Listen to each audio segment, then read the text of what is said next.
Good morning, good afternoon. Welcome everyone to today's webinar. Today we're going to focus on the topic of community engagement and how to drive and sustain engagement in communities. We're very lucky to have Richard Millington with us today. He's really going to be the main presenter for today's webinar. A couple of things I wanted to mention before we kick this off. There's a couple of ways in which you can interact with us. You can post a question in the chat. You can also reply to the survey. And for those of you who are viewing a recording of the webinar, and those of you live, we also have a set of files and other information that you're able to download when viewing the recording. So with that, I'd like to make a couple of introductory comments and then hand it over to Richard. First thing we'd like to make sure we talk about, which is something we always mention when we give presentations here at Salesforce, is we always like to put up this information around forward-looking statements, which basically means that you should make all of your purchase and investment decisions in Salesforce based on what's available in the product today and not based on anything you might hear in this discussion today. Great. So with that, I just want to spend a couple minutes talking about Community Cloud to kind of set the stage a little bit for you. Community Cloud has actually been around now for almost 3 years. We launched 3 years ago, and really for us, what that meant was a shift from the portal era, from sort of this one-directional conversation from companies to their customers, to really bring in a community into this entire context, which now really drives not just a one-directional context, but really the ability for your customers to speak back to you and for them to speak to each other. It could be customers, could be partners, could be employees. So where we believe our differentiation lies is really represented in this slide and in the next one that I'm going to be sharing with you in a second. And really for us, what this means is, as Community Cloud today, we're able to provide the richness, the branding, and the UI that's needed for many marketing organizations today and many public-facing communities, along with all the content and the information and the business processes and data that came along with portals, and then bringing in the social layer as well. And by bringing all of these three things together is really where you can really drive success in community and where we believe the future of communities is going. So this is really how we like to talk about Community Cloud. It's about bringing all of these three elements together. Another way to describe this and to get a little bit more specific is Community Cloud today is built on Salesforce. So I think that's an important message for everyone to understand. It sits on top of the Salesforce platform. So what that means is it allows us to expose any kind of business data that exists today in your organization. So for example, if you're using Service Cloud for case management, or you're using Service Cloud for knowledge articles, well, that information can be easily exposed in the community. If you're using Sales Cloud for CRM, customer information, contact information, deal information, opportunities, leads, those kinds of things can also be exposed in a community built on Salesforce. So it's really an opportunity to take advantage of all the available data and information and business records that are in Salesforce, in addition to any built-in connections that Salesforce has today to external data sources. We can also bring that into community. So it really expands what people think about when they think about community, when they talk about Community Cloud. And we generally like to talk about it across three core use cases. Employee communities, these are all about internal collaboration, whether it's IT, help desk, sales support, HR, human resources. We think there's a huge opportunity for employee communities, and we're seeing a lot of companies using Community Cloud in that use case. Partner communities centers around two core use cases. One is really the whole sales enablement, the whole channel management aspect of partner communities, where it's deal support, marketing development funds, deal registration, those kinds of things that are typical in a partner relationship management context, as well as partner communities in the context of field personnel or distributors or any kind of business-to-business relationship where companies are dealing with remote individuals that are then reselling their services or applying their services. A good example of that would be Papa Murphy's, who's using Community Cloud for their franchisees to set up and really launch their businesses, their franchises. And then the last one is customer communities, perhaps one of the more core use cases of Community Cloud, These are public-facing communities where primarily today they're focused on the customer support, customer self-service use case, but quickly expanding beyond that and going into areas such as marketing, brand engagement, and other interesting use cases, innovation, ideas, and so on. So lots of diverse ways in which Community Cloud is being used today. And we think that by having these business processes, by exposing data that's sitting on Salesforce, that's really one of the key tenets around driving engagement. But there's a lot more we want to talk about around engagement. And with that, I'd like to hand it over to Richard. I'll let Rich introduce himself and talk about what are some of the most important topics and things that he sees to drive engagement. And before I do that, I also want to point out that this is going to be the first in a series of webinars that we're going to be conducting, so we look forward to seeing you again in the near future. And with that, I'd like to hand it over to Richard. Take it away, Richard. Thank you. Okay, awesome. Thank you for that. So what I do is run a company called Feedby, and our goal is to take everything that's being learned from the world of social sciences from the past around 100 years and distill it into very simple, very practical, and very tactical lessons as well that you can apply straight away to get far more activity in your online community, in your engagement platform, in any kind of engagement work that you are doing. Let me begin with one of the challenges that we see again and again and again. And that challenge is, like Cesar said before, is people will launch an online community and they'll be excited about it. They'll get everyone together. They'll have this big launch. They'll drive all their customers, all their mailing lists to join the community. And then very soon they realize that they had this initial spike and then it plummets. And this is the problem. And when we begin analyzing this, and when you begin looking at data, when you begin looking at all the different things that go into make a community a success, I think there is one really simple lesson that we can apply here. And that lesson at the moment is that far too many people aren't doing enough to proactively drive activity. We find that they spend a lot of time working on the platform or trying to tweak the platform. They might spend a lot of time sending messages out to their mailing list, trying to get people to engage.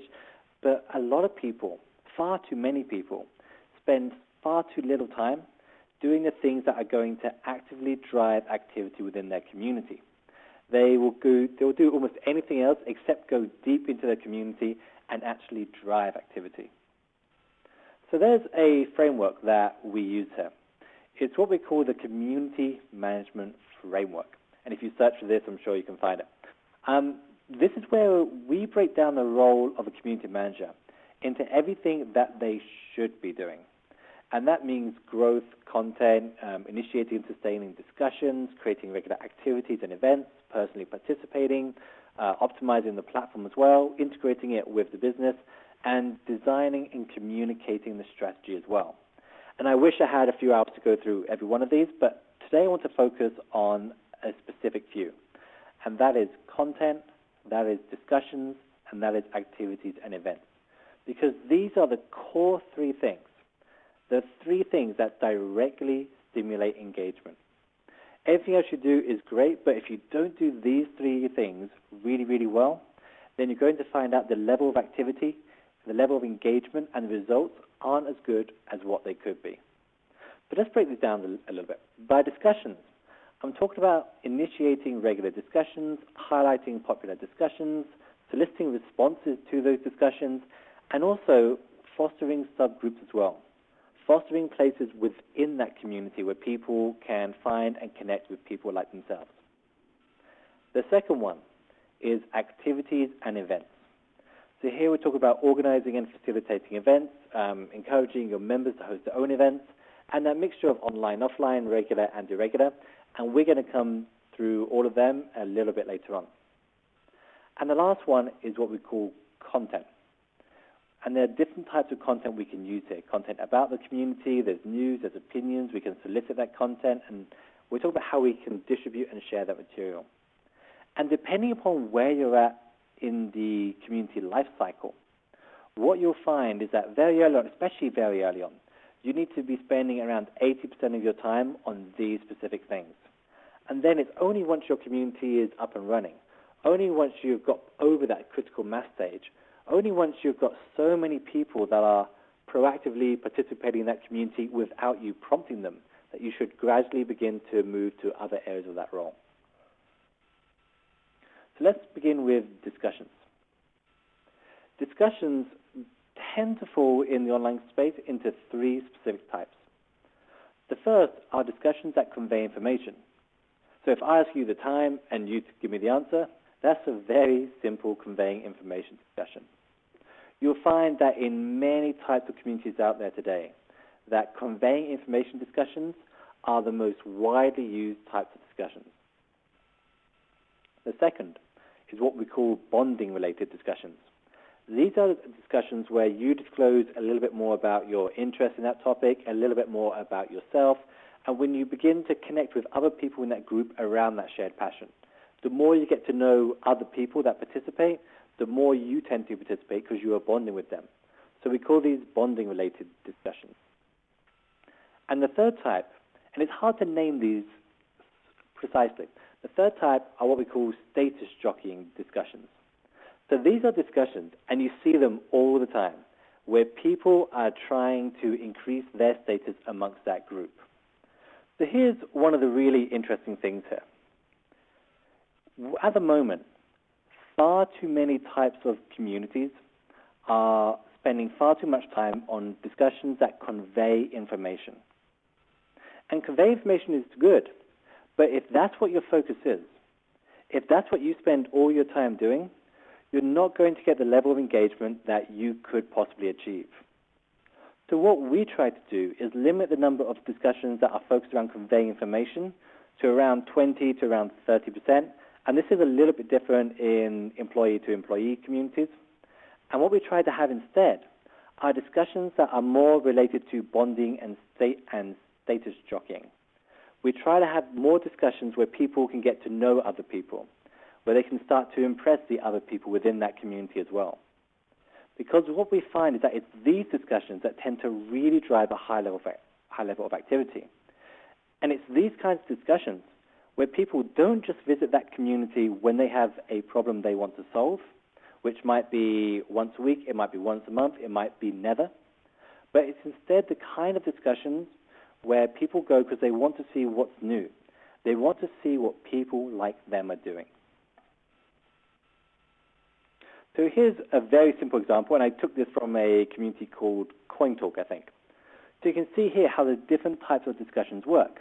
So you can see the two status jockeying discussions there, where someone is trying to show off what they've done, they're trying to impress, and these discussions are perfectly fine. Like trying to increase your social standing amongst a group is a perfectly fine thing. It drives a lot of activity, and it drives a lot of useful, valuable activity as well.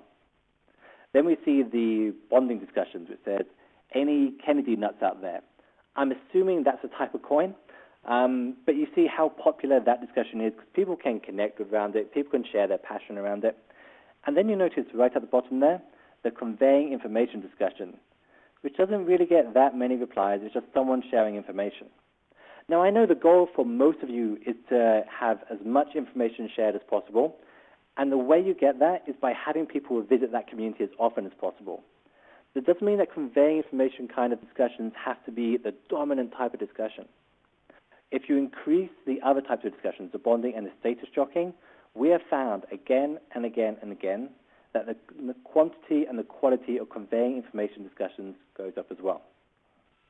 The second really simple thing you could do here, and I apologize with the slides, the font change, and it's not presented exactly how we want it, but I hope it doesn't affect your enjoyment of the webinar. So a really simple thing is if you want an answer, ask a question. And what I mean by that is that you ask a question in the subject line of the discussion itself. And there are differences between open and closed questions.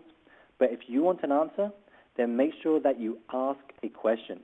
You'll be amazed how often we find communities like this, where if you look around here, what do you notice about this? What do you see in this image here? Well, what you see is that this community is generally using this as a means for people to interact and talk with one another. but it's being used as a notification board. It's not being used for the purpose of how it is supposed to be used. But what you notice that the one topic that is asked as a question, that's the one that gets a lot of responses. So we want to be making sure that we are asking questions in the subject line itself. Again, if you look at this community about science, I think, what do you notice again? Well, what you notice here is that it's once again discussions that are asked as a question that tend to get the biggest responses.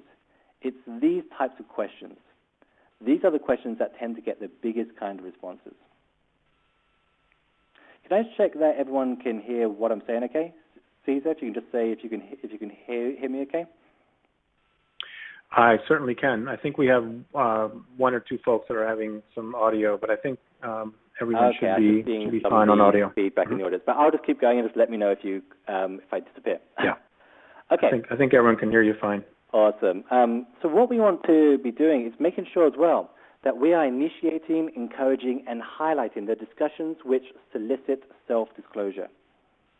Because self-disclosure is the basis of how relationships develop. So I might meet you around a shared interest that we both have. But then because we get to disclose information about each other, I will share something about me, you'll share something about you. We both reciprocate that. We begin to build a relationship. And what we want to do is do it on a mass scale within that community. We want to make sure we have as many discussions as possible where people can disclose information about themselves. If you look at this community about coffee, for example, and I deliberately tried to pick communities that none of you would be managing at the moment because I know how awkward that can be. If you look at this community about coffee, you notice here that the most popular type of discussion that ever took place in this community is the one listed right here with how did you learn to roast, where everyone can share their memories of how they learned to do it. It's a really interesting discussion that bonds people together in a group. And this works in almost every type of community. And in fact, what we find is that we can look at other communities that are out there, find the most popular types of discussions, the battle-tested discussions that have appeared in similar communities to ourselves, and adapt them to our own communities. For example, if we go to an accounting community and we see the most popular type of discussion is 10 things not to say to an accountant, or what is the worst question a client has ever asked you, these types of discussions, in the terms of conveying information, aren't so great. But in terms of bonding people together into a group, are a fantastic thing to have. So what I recommend you do is spend some time trying to find communities not in the same sector as you, but in a similar practice as you. And then you can begin building up a playbook of discussions that then you can use. So you might find that there are certain types of discussions that will work in every type of community. Discussions such as how did you become interested in X? What is your biggest achievement in X? What is your average day like? What would you change if ... We find that if we can build up a playbook of discussions that have worked elsewhere, it's very likely these exact same types of discussions will work for us as well. So what I recommend you do is spend some time doing that. Spend some time looking at the types of discussions that have worked in other communities. That will be other communities of practice, other communities of interest, other communities of action, other communities of circumstance, and seeing what discussions work there, because you'll very often find that you can adapt these for your own circumstances as well. Next, we're going to look at activities and events. What we find is if you want people to visit your community every Wednesday evening, then it's a good idea to have an interesting event every Wednesday evening. And it's really easy never to do this. It's really easy to forget to organize a webinar with a VIP. It's really easy not to have an online discussion between members because it never comes up in your day-to-day work. It's never the priority for what you do. But I think it should be. I think when you build up your calendar of activities, when you build out your playbook of all the things you're going to do to proactively drive engagement, which I hope is the reason why we're doing this, I hope that activities and events is something that you decide to regularly do because they play a very crucial role in the development of a community. First, they get everyone together usually at the same time, and people feel a stronger sense of community as a result of that. So we want people to be together, to be experiencing the same thing at the same time. Next, they're also useful because they directly drive activity. They directly get people to do things. You can solicit questions before a webinar, after a webinar. You can have a guest chat. You can summarize that discussion. You can ask people what they want in the next event. Events are such a powerful tool to get people very heavily engaged, and we don't use them anywhere near as much as what we could. So we can initiate regular events, but also we find that regular events aren't the only ones that we can do here. So this is a really simple slide, and I'm going to talk you through it for about a minute. So when we're putting together a playbook, a calendar of activities, events, discussions, everything that we're going to do to drive activity, we like to mix these up in the 4 boxes here. So the bread and butter of what we do when it comes to events are those regular online events. They're going to be the webinars where we find a VIP expert in our sector and we interview them. And by the way, a really good tip here for most of you is to find someone that has recently published a book in your field, because they are usually looking for opportunities to promote to a big audience without having to move around and go to lots of events. So if you can say we have, 1,000 people in our community, that's like magic to these people. So these are people we tend to target very often. But people like CEOs, people that have a high level of influence or expertise within that field, these are good people to do regular webinars with. Don't ever forget just how powerful it is to have a united group of people with a similar interest. There's lots of people out there that would love to reach your audience. Next, we look at things like a themed discussion. So this is where you set a topic and people discuss it at a particular time. If you're familiar with the Twitter hashtags that are out there, then you're very familiar with how this works as well. You can have a weekly interview with a member as well. You can set a competition or a challenge or a quiz. Or you can do things like having a newcomer orientation day, where you get all your newcomers together to talk about what they're interested in and bond them into a small group. And by the way, we've found in almost every community we've worked with that if you treat newcomers as a monthly cohort or weekly cohort going through the community together, their conversion rate, the number of them that stay active after 3 months, is far, far higher than what it otherwise would be. Then we start looking at other things as well, which is the irregular online events. These are like the big milestones that your community achieves, or when a member has a particular achievement or a product launch or some sort of Hall of Fame within the community. This is when you do something that is really powerful within that particular group. These are saying that's not going to happen every day, but there's an external trigger that means that this is important. And you can commemorate this in any way you like, but we like to have a whole day. We like to have, if you look at the CMGR, the Community Management Appreciation Day, what you notice there is that that's a 24-hour session just celebrating one day a year for people that do our work. So you can do something similar as well. You can have guest speakers, you can have panels, you can do so many things that are going to drive a lot of activity within a relatively short amount of time. And then, if your situation allows, we can also see what you can do offline. And the offline stuff, as I'm sure every one of you knows, is where it gets really exciting and really interesting. There is absolutely nothing like having a meetup or an event where people that have been connecting with each other online begin to meet each other in real life. Because they walk around, they wear their name tags with their community ID or the community name if it's not their own, and they get such a joy and experience about connecting with one another. And it's really easy to organize this. You can put money behind a bar and invite members there. You can encourage them to organize their own meetups on a specific day in different cities that are out there. There are so many great wins and great things that you can do here. You can also look at offline irregular events, so product launches, conferences. There's no shortage of ideas that you can use. But what I hope you take away from this especially is that there's so many ideas. And I would be putting together a calendar for the next 3 months, and we try never to go beyond 3 months there.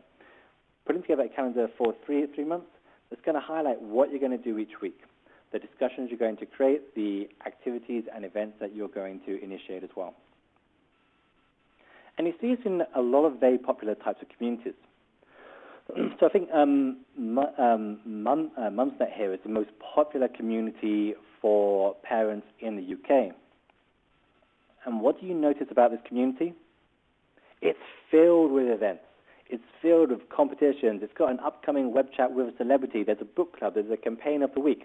So I'm not telling you have to go to that extreme, but events work really, really well. Having a regular webinar, having a regular time and a place where people can connect with one another is such an amazingly powerful thing. Okay. Another activity and event that I really loved, but they closed it down recently, which was devastating to me, was the Economist website. And what they did for a long time is that they had a weekly debate. And this is such an easy idea that you can borrow for your community as well, where you take a popular issue that is relevant in your field, and you have someone represent one side, someone represent the other side, and get the community to vote on who they agree with most. But this can evolve throughout the week. People can rebut the other's argument. You can have videos. You can do whatever you like. And this works in just a simple discussion post as well. You don't need a website like this. But it's such a great way of driving a lot of activity. And it's also interesting because you get to take the most problematic issues, the biggest debates, or even the fights that are happening, and have a professional debate about it. And it's a really fun thing to do, and it's very, very good for a lot of communities as well. And also, you can do what Mashable used to do, which is they just set a date. They set a date and they invite people from around the world to organize their own meetup in a bar or a pub if you're from the UK, or if you're from Australia, I have no idea. But you can organize your own events from around the world, and they just promote the events. So they don't have to do much work here. They just have to promote the events, and everyone else is organizing it on their behalf. So this is a really simple win, but when people connect in real life, their level of online engagement increases so many times that it's such a worthwhile thing to do. And finally, and I think I'm going to be ahead of time here, which is great because we're going to have a lot of time for questions. Finally, we're going to talk about content. Content is so widely misunderstood when it comes to the context of an online community.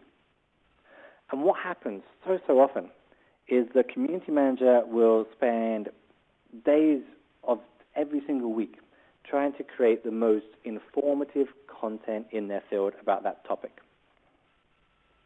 And they're never going to win.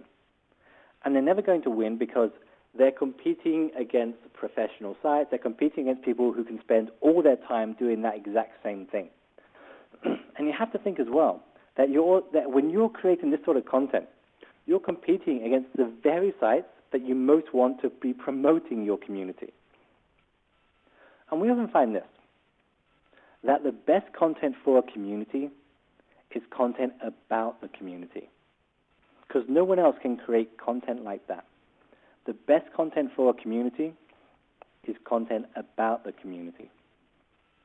What I mean is that when you start talking about what your members are doing, when you start talking about what the upcoming events for your members are, when you start talking about the achievements of your members, the latest news of your members, you begin to act like a local newspaper for that community. And that makes your content entirely unique, but more importantly, it bonds people together into a powerful sense of community.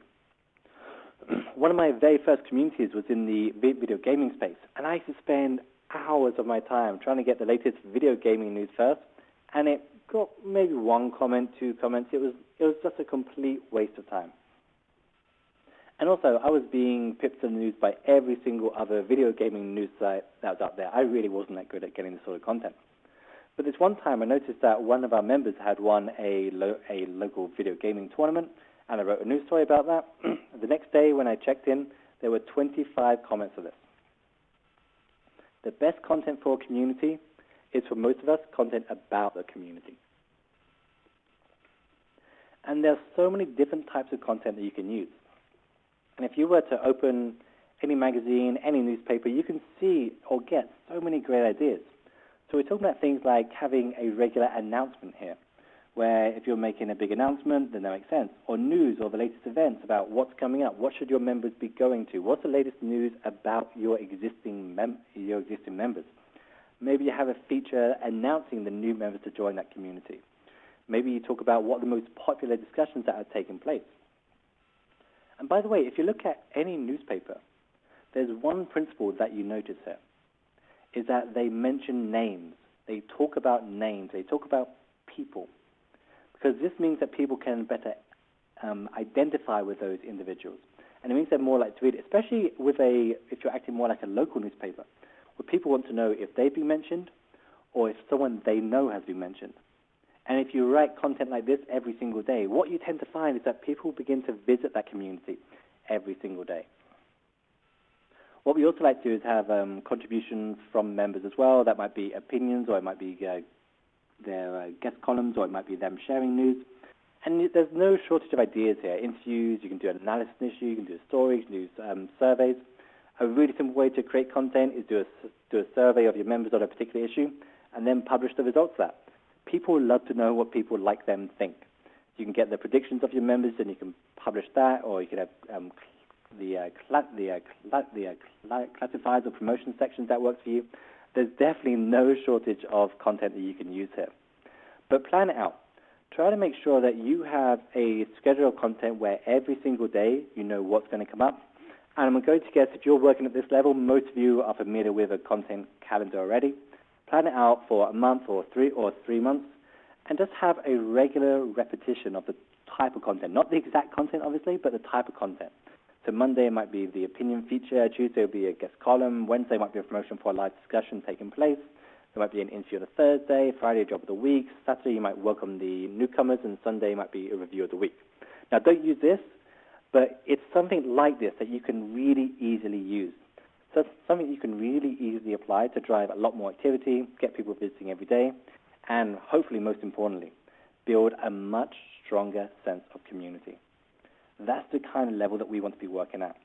And it works really well with events as well.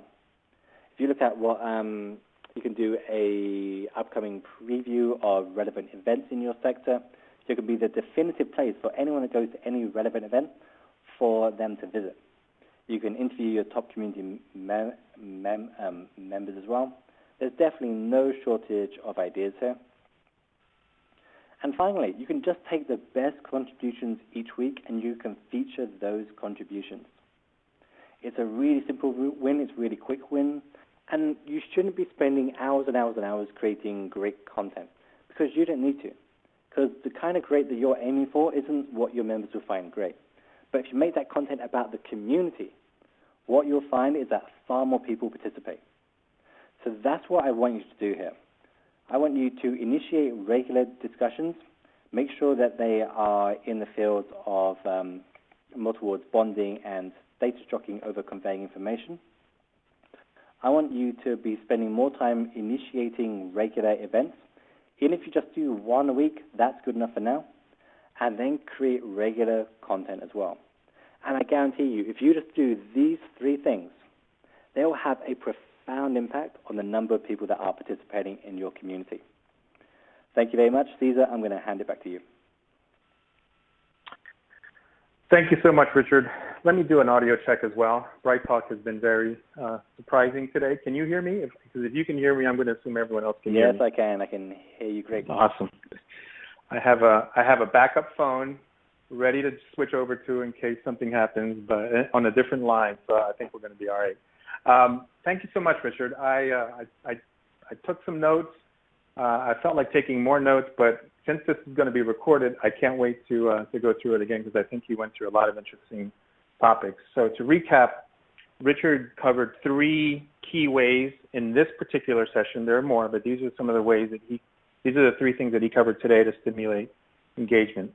Lots of interesting ideas around discussions, how asking questions is a great way to stimulate discussions, activities and events. That I found particularly interesting because it's something that I've thought a lot about as far as best practices, but I like how you really expanded on it and talked about, offline and online, which is interesting. But what really stuck with me was sort of the regularity, the consistency of events, like set that expectation on a particular day or a particular time of the month, you're going to do something online, and that could be a great way to, keep people engaged. So I really liked some of those topics that you covered there. And then, of course, content and all the different types of content examples you talked about and how content about the community is really important consideration and not to really overlook that. So thank you for that. We've got lots of time for questions, and we're gonna get to some questions in a second. But before we do that, I just wanted to wrap here with a couple of resources. Actually, FeverBee has a ton of resources. We could do a whole webinar just talking about all the things that they've produced. Rich, you're a prolific writer. I congratulate you on the content that you're producing on a daily basis. So this is just one example here on the left-hand side of something that I think is really interesting. It's a book that Richard wrote around communities called Buzzing Communities. We provided a link here in the slide, but also in your panel under attachments and links, you'll see a link for FeverBee. Don't worry about the name of that link. Just click on it. It'll take you to a page where you can download that. And Richard, other information as well, right? Other content will be available to them in addition to the book? Absolutely. We've got a lot of stuff that we've stacked up there. So yeah, if you go to that link and download.feverbee.com, we've got half the book that you can get for free. We've got a mini course.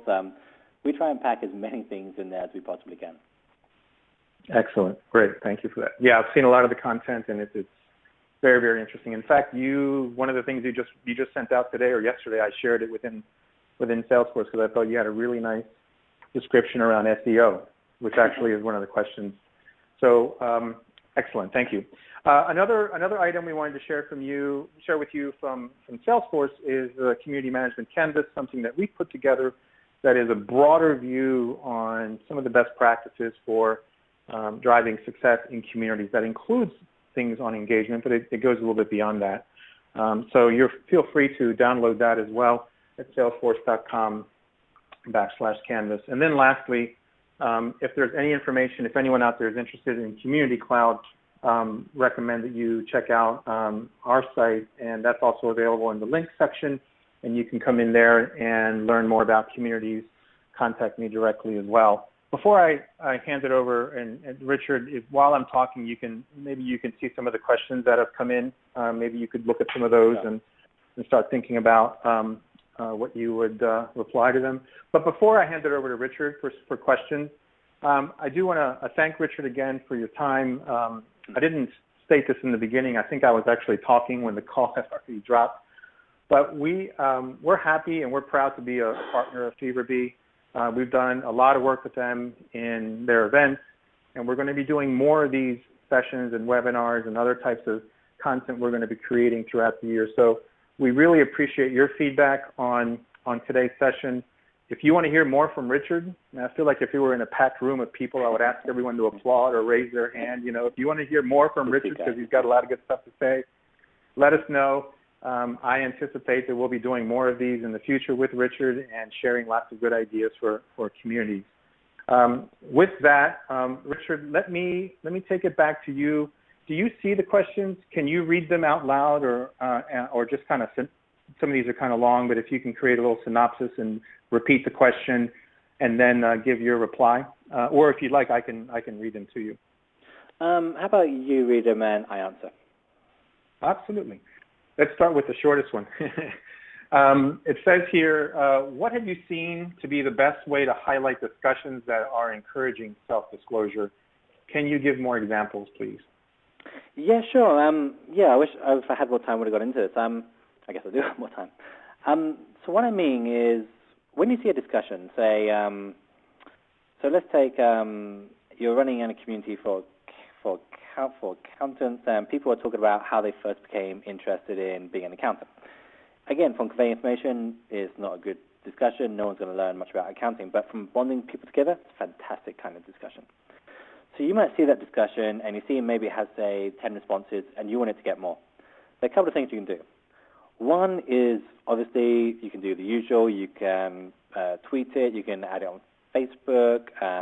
You can mention it in any newsletter that goes out. You can email your members. One of the things that my friend Ed Fry does that the inbound.org community actually, and he does this really, really well, is he can message people that have shown an interest in similar discussions like that before and ask them to participate.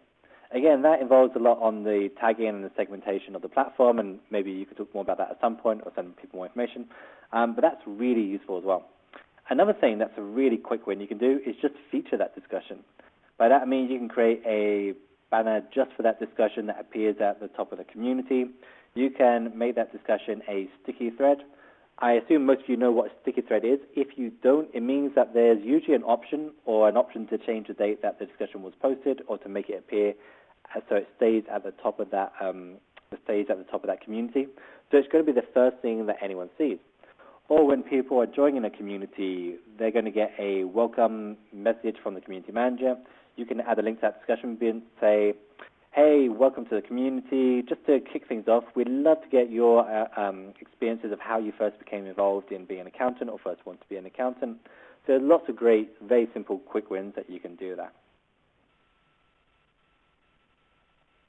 Excellent. Thank you. Great. Thanks for that. Here's another question, Richard. We actually have several, so we're going to have a nice little conversation here. Let me read this one to you. It says, I'm having an internal struggle right now where I'm trying to convince our upper management that we should start focusing on quality of content instead of quantity. What's the best way to make this argument? And do you know of any case studies of companies that have done this with success? Sure. You know what? I mean, there's a couple of different things here. Let me begin from the SEO side.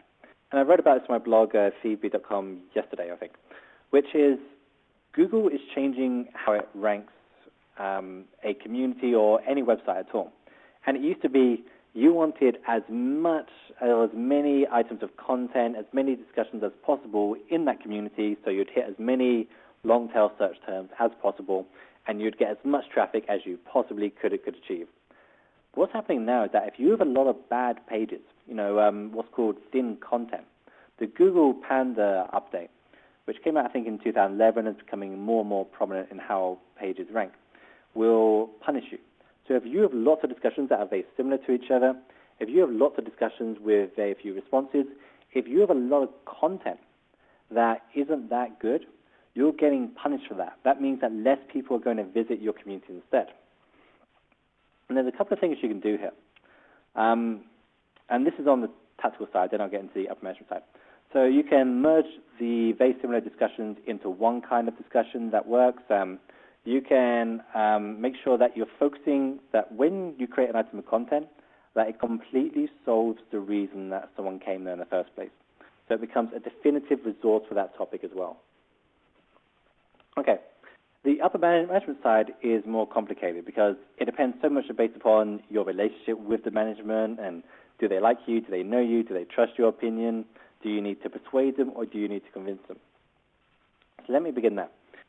When it comes to any issue of getting internal buy-in for anything that you ever want, the question you have to ask yourself is, are you trying to convince them or are you trying to persuade them? If you're trying to convince them, you just need to create the sense of urgency that they have to do it now. That means they are already in favor of doing it, but they need some sense of urgency to do it now. If you're trying to persuade them, that's a completely different ballgame. That means you need to change their attitude towards that object. So you need to change how they think about content. Now, most people tell you, you need to present lots of facts and lots of figures and all those kind of things. But facts and figures are the least persuasive thing you can imagine. What I recommend, sorry, I'm losing my voice a bit. What I recommend you do is that you create stories here. You create emotive stories that resonate with them. Tell them stories about how it's affecting you, how it's going to be relevant to them. Give them a very small, simple step that they can take, what we call a taste test. A very small action they can take. Perhaps just have one comparison, one really great article compared to lots of articles, and so you can show them the results. So you need to go at a more emotive level, and I know this sounds like quite a fluffy thing because every manager will say, I'm persuaded by facts and figures, but it's simply not true. They are persuaded by their feelings and emotions at the time. So I would begin with the SEO side, make sure that you fully understand how that works. Go to moz.com, and they'll give you lots of great resources on how Google Panda is changing everything. And then find a relevant story in your sector that will resonate with someone like them. And make sure there's a very simple step they can do. So they don't have to approve this whole change in a strategy straight away, but they can let you just do one simple thing, one really amazing article, just this 1 week instead of, say, 5 separate articles this week. I hope that helps. Yeah, good points. I mean, SEO is a hot topic, and there's a couple of questions on SEO in our session right now. But let me switch a little bit to another question, Richard. This one is particular. Well, the person asking this community describes their community as a small community, but I think this question applies really to communities of any size. So let me go ahead and share the question with you. The question is centered around how do we go beyond sort of the early adopters? So there are people that are going to come into a community and are going to engage right away, and that's great. Those are the people that stand in line at the Apple Store 2 days before the phone comes out. So they're going to be there. But their question is, how do we motivate the non-adopters to get online? Because they're trying to drive people to the community.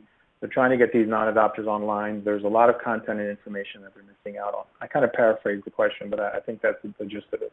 So the question is, how do we get non-adopters online to enjoy all this incredible content that this person is providing in their community? Sure. So this is a really interesting one. I'm just looking at the full question here as well. So I'll tackle this in kind of a broader level, I think. The thing that happens very early on is that a company will ask its most loyal customers what kind of community do you want, what kind of content you want, what kind of discussions you want, and then they'll create that. And their most loyal customers will be really delighted with that.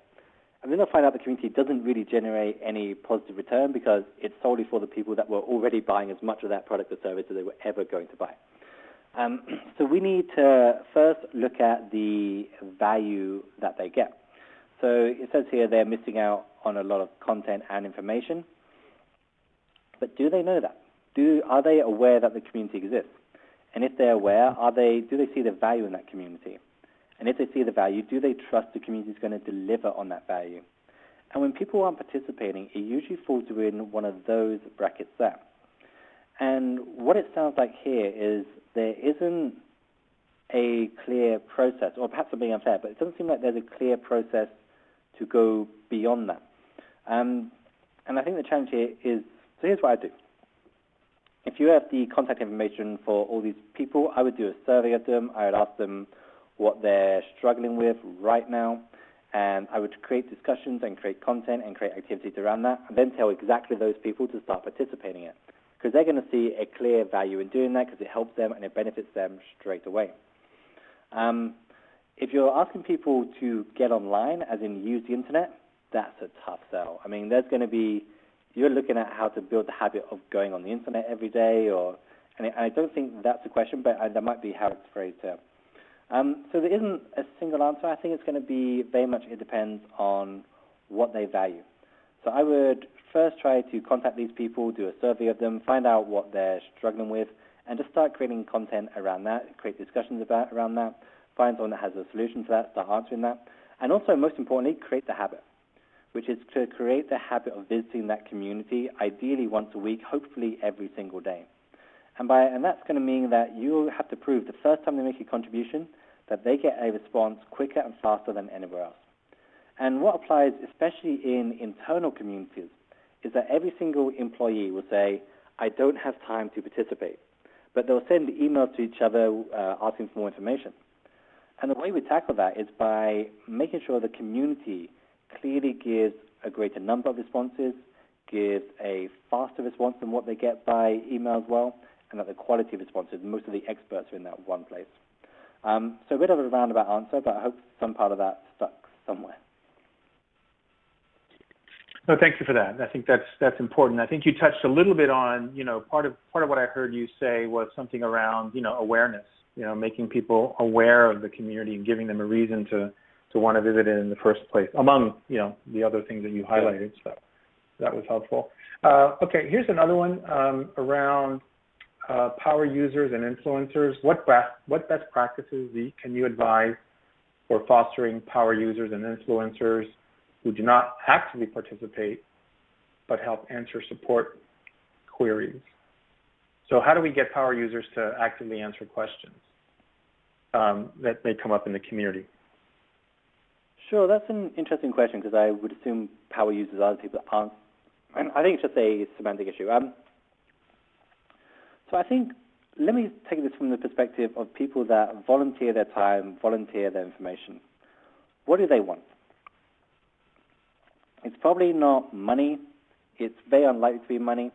it's more likely that they want very specific things. They want a sense of accomplishment and recognition for the knowledge that they have gained. So the more you can promote them, the more you can build up their reputation, their self-esteem, the more you can create a list of them where they can rank and compete against each other to provide the best response or the first response, the more likely they are to participate.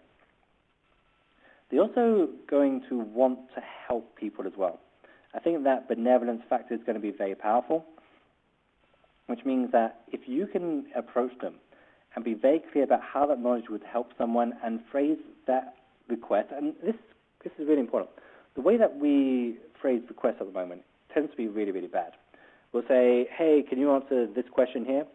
And the answer is no, I'm very busy, I've got a lot of things to do, and, Game of Thrones is on soon, so I don't really have time for this. But if you say, hey, Susan here has been really struggling with this for a couple of weeks, and given your expertise in this, I think that you might be able to solve this tonight. Well, then I'm more motivated because I feel like I can help someone, and there's a term called knowledge efficacy, which is the impact that the knowledge has, or the perceived impact that the knowledge has. And the more impact we think that knowledge is going to have, the more we are going to participate, the more knowledge that we're going to share. And the final thing is that it has to be our decision. When someone tells us to do something, it compromises our autonomy. And we hate that, and we back away, and we don't do it. So we might want to present a different number of questions that they can answer. We might want to list the unanswered questions, the kind of questions that no one else is able to answer, because these kinds of things are really motivating to answer at any particular time. So I would go about it at that angle. Look at how you're phrasing the request. Look at how you give them a greater sense of recognition and achievement. And look at also creating the highest possible knowledge efficacy as possible. And you also might want to create a couple of good stories here, good case studies, good testimonials about someone that maybe graduated from that community or solved this problem, and make sure that they get a lot of gratitude as a result. One final thing, if you don't mind me expanding. Another tactic that we've seen work well is to have a simple way that someone can nominate a member of the month in terms of gratitude. So if someone gave a great response that solved the challenge that you were having, then you can nominate them for the member of the month. It's not that the member of the month particularly matters at all. It's that you're making sure that people feel that they have been thanked, that there's gratitude going around. You're creating these cycles of gratitude here. And that's such a powerful thing to have. Hope that helps. Yeah, thank you for that. I mean, I think it was interesting because I had sort of thought of a question around gamification myself, and I was trying to think of, going beyond points, badges, and leaderboards, which is, a fairly standard way, an important way in certain communities, without a doubt. But what are the ways that we can go beyond that? And I like the last thing you said around the gratitude, the element of, there's an element of surprise, like, oh, I didn't know I was going to get this recognition, and I think that's really important. Okay, we still have time for a few more questions, and it looks like we got a few in here. So here's another interesting one. This one is around legacy of engagement in community. So this question, if I can paraphrase, let's take a community that has already a collective base of knowledge. So maybe it's a community that's been around for a while, and there's a lot of knowledge in the community. How do you leverage, and maybe you touched on this a little bit in the presentation, but how do you leverage that collective knowledge? And is there some critical mass that says, we've got enough information here that, once we achieve this critical mass of content in the community, our engagement's really going to take off? Yeah, sure. I think that's definitely two different questions here. Let me begin with the legacy one. I think we have time. So we recently worked with a very large international organization which is respected around the world, and they have technical experts in so many fields that are creating lots of really important reports that very few people actually read. And they spend so much time doing it. And you have to think of how someone like a technical expert who's an expert in agricultural systems in the third world or anything like that would imagine something like a community, which is, this is the biggest waste of time I can possibly imagine of all time. But we find that when we begin looking at this content. It's, a 28-page report. It uses the most formal language in the world. So what we want to do instead is start looking through the whole inventory of content we have available to us and seeing how we can make it into digestible chunks. So can we do an interview with the author of that, or an Ask Me Anything? I mean, maybe that wouldn't work with everyone, but can we do an interview with the author of that? Can we find ways that we can create a simple agree or disagree where people can debate that discussion, turn it into a discussion with it as a reference, but it's not the core thing? Can we take the abstract of that and can we use it elsewhere within that community? We find that with almost any type of content out there, there's a way to communify that. And if you type communify your content into Google, I hope you find our post on this. But we find that there's ways that you can turn it into content that's great for a discussion, great for a community, great for the person that created that content as well. And you can reuse and you can recycle it in a way that's always very modern. People can prioritize it. People can vote on it. You can have an economist-style debate on it. Like, there's so many ways to use all this amazing content that's out there and make it more palatable to everyone else and get more people actively participating. And there's the second side of this, which is when people do participate, they share a lot of information with one another. How do we store and how do we capture that information? I think a wiki here tends to work really, really well, but you have to do it the right way, where when someone makes a great contribution, you ask them to submit that to the wiki, or, I mean, doesn't have to be a wiki, it could be a ebook on that topic, and also ask them if they can collate and create other elements here. So you can create over a long period of time lots of different ebooks, lots of different, or great wiki. That is a comprehensive knowledge base. And this also becomes a good form of currency as well. If someone has made 21 contributions to an ebook or wiki, that's quite a powerful thing that gives them a high level of status within that group. So you can begin capturing and storing that kind of information. And what happens far too often, and it's a tragedy, is that all this information goes to waste. It's lost, it's missing, no one ever finds it again. Like every new piece of information buries a further one lower down. But we can capture and store the good stuff, and we can recruit and help people that made a great contribution to find future great contributions. And I'm talking fast because I know we have like 2.5 minutes left. Finally, the critical mass one. Is there a critical mass point that most communities reach for that? SEO, I wouldn't worry about the SEO in the very early stages. What we find is that if you want to reach a critical mass, you have to focus on a critical mass of activity, not a critical mass of members. And the critical mass point is when more than 50% of growth and activity is generated by the community, as opposed to stimulated by the community manager instead. And the way you get to that is by focusing at the one-to-one level first. So don't worry about, optimizing the platform at the early stage or all these other things that I mentioned in the framework, the elements that we didn't cover today. Focus on the things early on that directly drive activity, which is going to mean things like initiating discussions, reaching out to people and getting them to respond to discussions, having a regular event, creating content. If you focus on just those things over and over and over again, it gets dull after a while, but it always gets you to critical mass. It's the most reliable way I've ever seen to get to critical mass. I know we're running out of time, Caesar, so I'm throwing it back to you.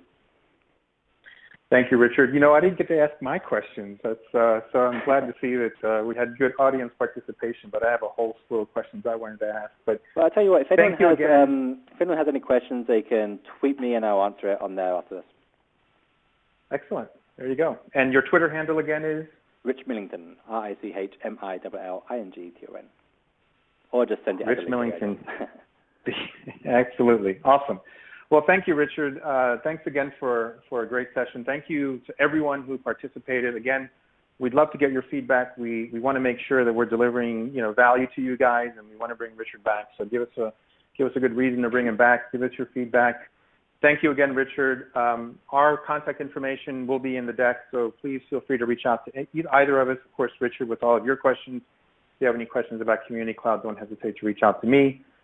With that, we're going to wrap this webinar, and we look forward to talking to you again in the near future. Thanks, everyone. Bye-bye.